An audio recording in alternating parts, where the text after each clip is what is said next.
여러분 안녕하십니까? 3월 15일 화요일 광주 MBC 뉴스투데이 시작합니다. 먼저 오늘의 주요 뉴스입니다. 광주 아이파크 붕괴 사고가 무리한 설계 변경과 부실 콘크리트 사용 등이 원인이 된 것으로 드러났습니다. 사고 현장에서는 붕괴 건물 처리와 피해 보상이 숙제로 남았습니다. 민주당이 대선 패배 이후 사실상 지방선거 준비에 들어갔습니다. 정치개혁과 공천혁신이 가능할지 주목됩니다. 코로나19 확진자가 하루 2만 명대 근접하고 방역 정책이 달라지면서 동네 병원이 북새통을 이루고 있습니다.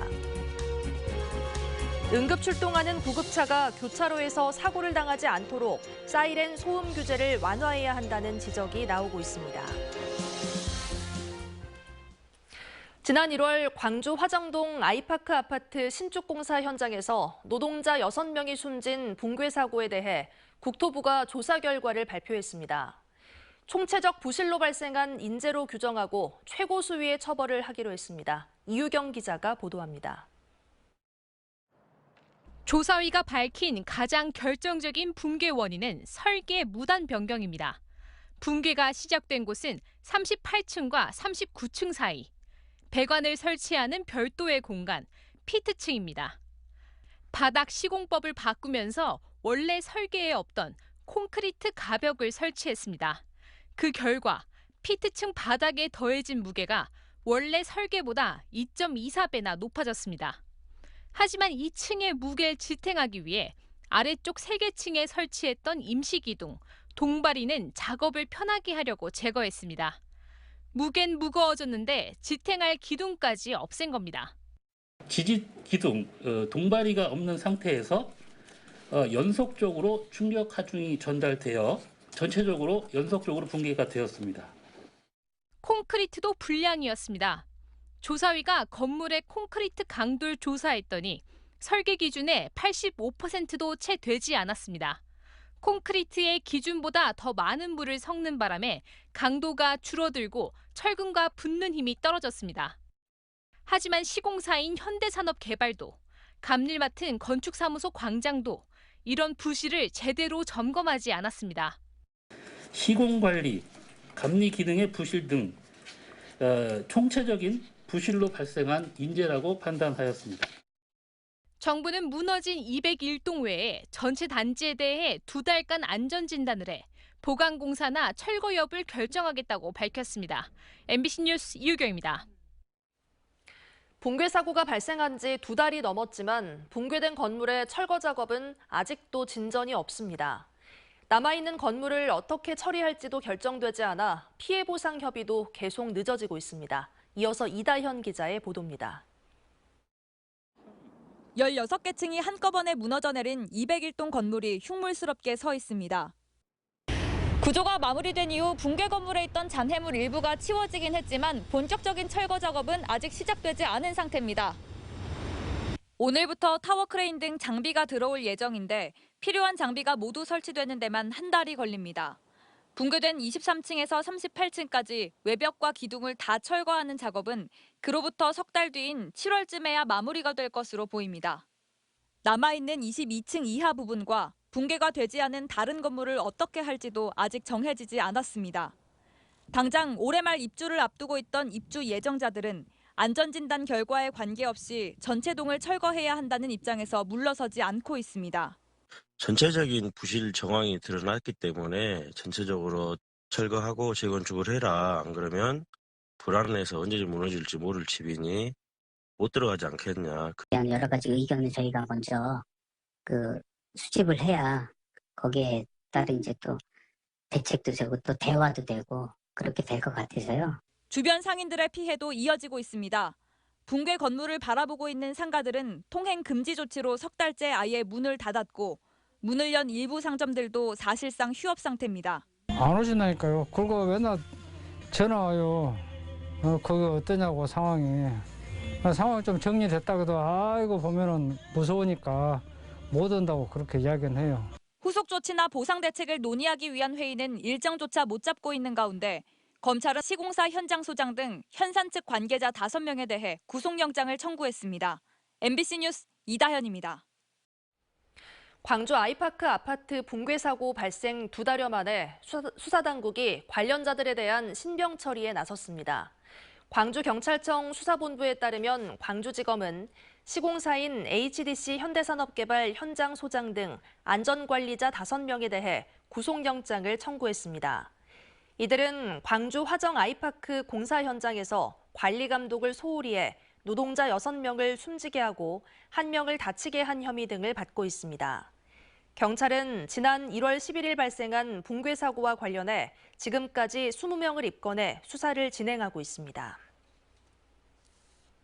더불어민주당이 광주 화정동 붕괴 사고가 총체적인 관리 부실로 인한 인재로 드러났다며 철저한 수사와 보상을 거듭 촉구했습니다.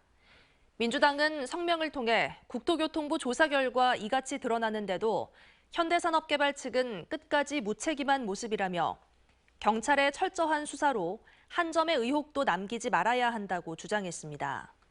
또 입주 예정자 상가 피해자들에 대한 피해 보상 대책도 조속히 완료돼야 한다고 덧붙였습니다.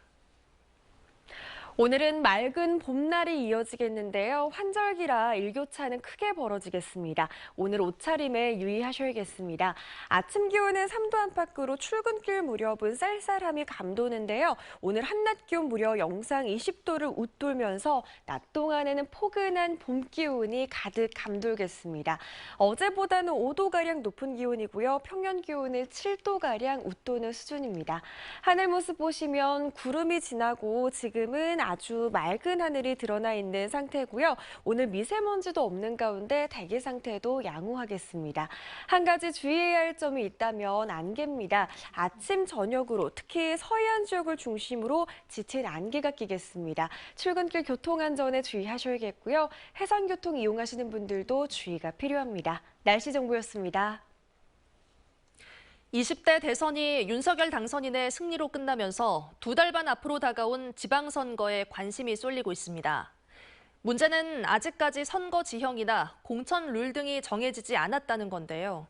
각 당이 선거 기간 내내 정치개혁, 공천혁신을 내세웠던 만큼 어떤 모습을 보여줄지 지켜봐야겠습니다. 보도에 한신구 기자입니다. 이번 20대 대선의 가장 큰 특징은 세대별 성별 갈라치기가 역대 어느 대선보다 심했다는 겁니다. 세대 포이론과 이대남과 이대녀의 대결 등 각 당은 핵심 지지 세력의 표를 얻기 위해 앞다퉈 경쟁 구도를 가속화시켰습니다. 세대 문제라든지 젠더 갈등 문제들을 호명할 수밖에 없는 거고, 이게 우리 사회의 저성장 문제가 해결되지 않는 이상 당분간 주요한 균열 라인이 될 수밖에 없는 거죠. 오는 6월 실시되는 지방선거가 대선이 끝난 뒤 80여일 만에 치러지는 만큼 이 같은 논란과 함께 지역 구도가 심화될 가능성이 크다는 겁니다. 그런데 문제는 풀뿌리 민주주의의 핵심인 광역기초의원의 경우 아직 선거구조차 어떻게 그려질지 윤곽이 잡히지 않았다는 겁니다. 선거구 획정이 대선 이후로 미뤄졌기 때문인데 특히 기초의원의 경우 3인 이상 중대 선거구 도입 필요성이 꾸준히 제기되고 있고 국회 정치개혁특위가 이번 주부터 논의를 본격화한다고 하지만 시간에 쫓겨 현실화까지는 거리가 멉니다.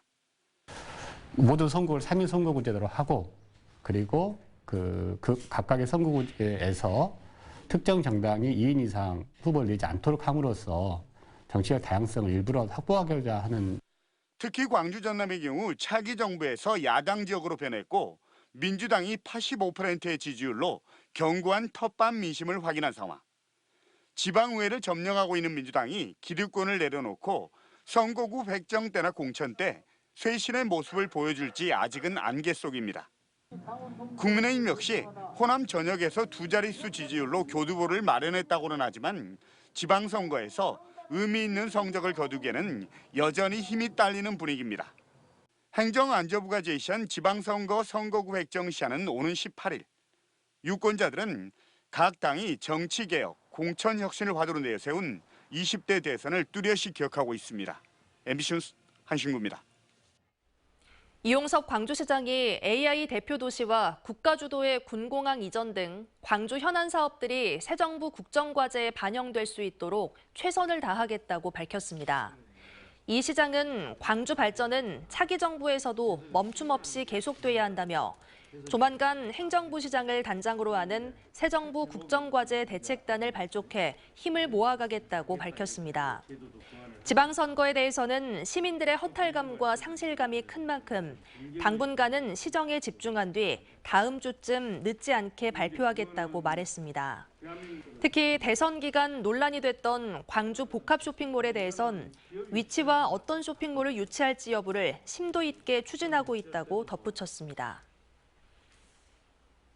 이낙연 더불어민주당 전 대표가 지방선거 이후에 미국행을 추진하는 것으로 알려졌습니다. 이재명 후보 총괄 선대위원장을 맡았던 이 전 대표는 남북관계나 국제정치 등을 연구하기 위해 지방선거가 끝난 뒤 1년 정도 미국행을 추진하는 방안을 검토하는 것으로 전해졌습니다. 이에 따라 정치권에서는 이 전 대표가 당 상임고문으로서 지방선거에서 유세동행 등을 통해 역할을 한 뒤 차기 대권 등 향후 정치 행보를 위한 숨고르기에 들어간 게 아니냐는 관측이 나오고 있습니다. 응급 상황에 출동하던 구급차가 버스와 충돌했다는 사고 소식 지난주 전해드렸었죠. 당시 버스 기사는 구급차의 사이렌 소리를 듣지 못했다고 하는데요. 구급대원들의 신속하고 안전한 출동을 위해 사이렌 소리의 크기 제한을 완화해야 한다는 지적이 나오고 있습니다. 임지은 기자가 취재했습니다. 경광등을 켠 구급차가 빠른 속도로 달려옵니다. 버스와 구급차가 충돌하기까지 걸린 시간은 단 1초. 버스 운전기사는 교차로 진입 직전까지도 왼쪽에서 구급차가 달려오고 있다는 사실을 전혀 알아채지 못했습니다. 기사님 말씀으로는 앰뷸런스 사이렌 소리가 전혀 안 들렸다거든요. 차 안에 엔진 소음이 상당히 심합니다. 날씨가 추워서 창문까지 다 닫아놓은 상태고. 사고 당시 구급대원들은 사이렌을 울리며 출동 중이었다고 밝혔습니다. 긴급 출동임을 알릴 때 사용되는 구급차 사이렌. 구급차 내부는 사이렌 소리의 크기가 120데시벨을 넘기지 못하도록 설계돼 있습니다. 하지만 난방이나 에어컨 가동 시 창문을 닫아놓거나 라디오를 틀어놓은 채 운전을 하면 사이렌의 효과는 떨어질 수밖에 없습니다. 양보의식이 많이 있는 것 같아요. 창문을 꽉 닫아놓으면 아무래도 소리가 잘 안 들리죠. 사이렌 소리를 키워 구급대원들의 안전한 출동을 보장해야 한다는 지적이 잇따르고 있지만 소음 기준을 완화하기 쉽지 않습니다. 사이렌 소음으로 생활에 불편을 겪고 있다는 민원이 꾸준히 제기되고 있기 때문입니다. 2017년 광주 동구에서는 사이렌 소리를 줄여달라는 현수막이 내걸리기도 했습니다. 나갈 때마다 좀 시끄럽다는 민원이 많이 오는 걸로 저희는 알고 있습니다. 저희가 이것도 키는 것도 사실 좀 주변의 눈치를 보고 키고 있는 실정입니다. 우리 이웃의 생명을 보호하기 위해 사고 위험조차 감수하고 교차로에 진입하는 구급차. 최소한의 안전장치로 사이렌 소음 규제를 완화하자는 목소리가 커지고 있습니다. MBC 뉴스 임지은입니다. 업무상 사고 처리 비용을 떠안은 시내버스 기사의 극단적 선택에 대해 업무상 연관성이 있다는 판정이 내려졌습니다. 근로복지공단 광주지역본부는 지난 1월 발생한 버스기사 A씨의 사망 사건에 대해 업무상 질병판정위원회를 연 결과 업무상 재해로 인정된다는 판정이 나왔다고 밝혔습니다. 위원회는 버스 운전기사의 보험 처리 건수에 따라 인사상 불이익이 발생할 수 있어 사고 처리 비용을 개인이 부담했을 가능성이 높다며 이같이 판정을 내린 근거를 설명했습니다.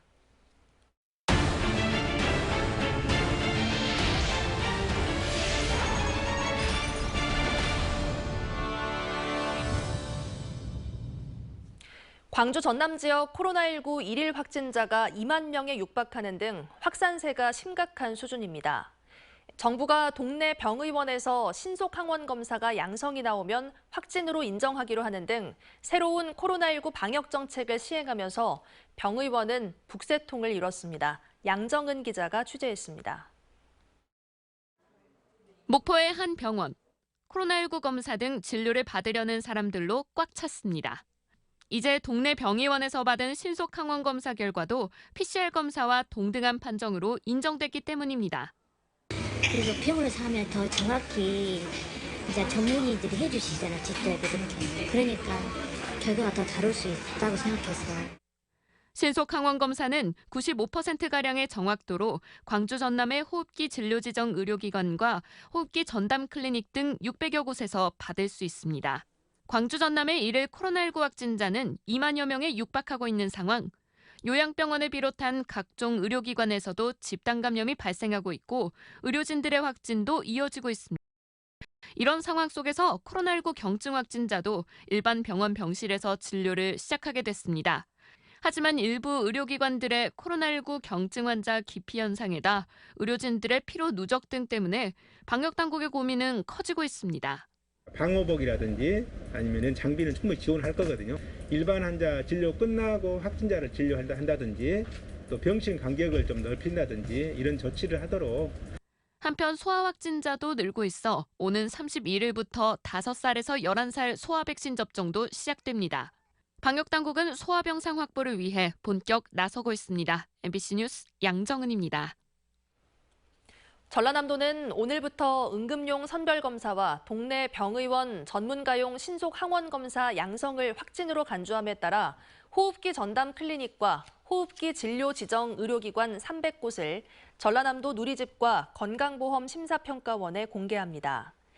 호흡기 진료 지정 의료기관 등에서 양성이 나올 경우 추가적인 PCR 검사 없이 의사의 판단으로 진료와 상담, 처방을 받을 수 있고 의료기관은 해당 환자를 보건소에 즉시 보고해야 합니다. 학생 수가 부족해 폐교 위기에 몰렸던 해남 지역의 초중고등학교가 마을 주민과 자치단체, 교육청이 협력하면서 새로운 희망을 찾고 있습니다. 이 학교에는 전입생이 크게 증가해 마을도 덩달아 활기를 찾고 있습니다. 보도에 김윤 기자입니다. 해남군 북일면의 한 마을입니다. 최근 이 마을에는 서울과 경기도 등에서 5가구가 새로 전입했습니다. 모두 초등학생과 중학생 자녀를 둔 젊은 가구들로 고령의 노인들만 남아있던 동네에 활기를 불어넣고 있습니다. 분위기야 이루 말할 수 없이 좋아졌고요. 아주 사람 사는 세상 같아요. 초중학생 자녀를 둔 전입 인구가 늘면서 인근 학교도 폐교 위기를 넘어서고 있습니다.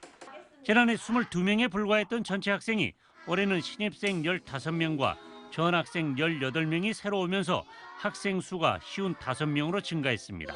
그 학생 수가 작은 학교를 얘기를 들어보니까 전면 등교를 한다고 하더라고요. 그래서 일단은 학교를 좀 정상적으로 보내고 싶은 마음이 좀 컸고 학생 수가 많아지다 보니까 아이들이 훨씬 더 밝아지고 활기차진 것 같습니다. 해남 북일초등학교와 인근 마을의 변화는 마을 주민과 자치단체, 학교가 작은 학교를 살려야 한다는 뜻을 모으면서 이뤄낸 결과입니다. 이들은 민관학 추진위원회를 구성하고 학생 모신 캠페인을 서울에서 갖는 등 홍보에 나섰습니다. 또한 전입자들에게는 빈집 제공과 전교생 해외 연수, 온종일 무료 돌봄과 일자리 제공을 약속해 전국에서 21가구 97명의 이주를 이끌어냈습니다. 이렇게 3개의 기관이 같이 협업해서 본 성과를 거둔 사업입니다. 해남군은 민관학 협치를 통한 작은 학교 살리기가 기대 이상의 성과를 거두면서 올해도 2개면 3개 학교를 대상으로 학생 모심 정책을 확대하기로 했습니다. MBC 뉴스 김윤입니다. 광주시가 아파트 30층과 주상복합 건물 40층 등에 적용되는 층수 제한 규정을 일부 변경하기로 했습니다. 이용섭 광주시장은 기자간담회를 통해 획일적인 층수 제한 기준을 지역별 특성 등 여러 변수를 감안해 정교하고 합리적으로 조정할 필요가 있다면서 담당 부서에 개선책 마련을 지시했다고 밝혔습니다. 이에 따라 광주시는 입지 여건과 무등산 조망, 공공성 등을 고려해 층수 제한을 탄력적으로 적용하는 등 도시 경관 계획 변경을 검토하기로 했습니다. 앞서 광주시는 고층 건물 난립의 부작용을 막자는 취지로 지난해 6월 준주거지와 상업지는 40층, 일반 주거지역은 30층까지만 건축물을 짓도록 했습니다. 광주 글로벌모터스가 양산을 시작한 지 6개월 만에 누적 생산량 2만 대를 돌파했습니다. 광주 글로벌모터스에 따르면 지난해 9월 첫 출시한 캐스퍼 생산량이 이달 11일 현재 2만 343대에 이르렀습니다. 특히 다음 달부터는 시간당 생산 대수를 현재보다 2.7대 이상 끌어올릴 예정이어서 올해 생산 목표인 5만 대 달성이 무난할 것으로 전망되고 있습니다. 또 생산 합격률도 지난해 말 기준으로 90%를 넘겨 업계 최고 수준의 품질을 확보했다며 GGM 측은 덧붙였습니다. 화순에서 소나무 재선충병이 발생해 전라남도와 산림당국이 긴급 초동 조치에 나섰습니다. 전남도는 감염 시기와 원인, 경로를 확인하기 위해 전문 역학조사반을 구성했고 발생 지역 반경 2km 이내를 소나무류 반출 금지 구역으로 지정하고 직경 2cm 이상의 소나무와 해송, 잣나무의 이동을 전면 제한했습니다. 오늘 맑은 봄날이 예상되는데요. 환절기라 일교차는 크게 나겠습니다. 옷차림에 유의하셔야겠습니다. 광주의 아침 기온은 3도 안팎으로 출근길 무렵은 쌀쌀함이 감도는데요. 한낮 기온 무려 20도를 웃돌면서 낮 동안에는 포근한 봄 기온이 가득 맴돌겠습니다. 어제 낮 기온보다 5도가량 높은 기온이고요. 평년 기온은 7도가량 웃도는 수준입니다. 오늘 하늘 모습 보시면 구름도 없는 가운데 깨끗한 하늘 드러나 있고요. 오늘 미세먼지도 없어서 대기 상태도 아주 양호하겠습니다. 한 가지 주의해야 할 점이 있다면 바로 안개입니다. 어제도 안개가 매우 짙었는데요. 오늘도 아침 저녁으로 특히 서해안 지역을 중심으로 짙은 안개가 끼겠습니다. 교통안전에 주의하셔야겠고요. 특히 해상교통 이용하시는 분들도 각별한 주의가 필요하겠습니다. 광주 현재 기온 아직 3도 안팎에 머물러 있습니다. 담양과 화순 1도 안팎에서 시작하는데요. 한낮 기온은 21도 안팎까지 오르겠습니다. 목포의 낮 기온 14도 예상되고요. 완도와 장흥의 낮 기온 18도 안팎 보이겠습니다. 곡성에서도 한낮 기온 22도까지 오르면서 일교차 20도 가까이 크게 나겠습니다. 바다의 물결은 최고 1.5m에서 2m 안팎으로 일겠습니다. 이번 주 후반까지는 낮 기온이 평년 기온을 크게 웃돌면서 매우 포근하겠고요. 다가오는 주말 동안에는 다시 기온이 내림세를 보일 전망입니다. 날씨 정보였습니다. 이상으로 뉴스 마칩니다. 시청해주신 여러분 고맙습니다.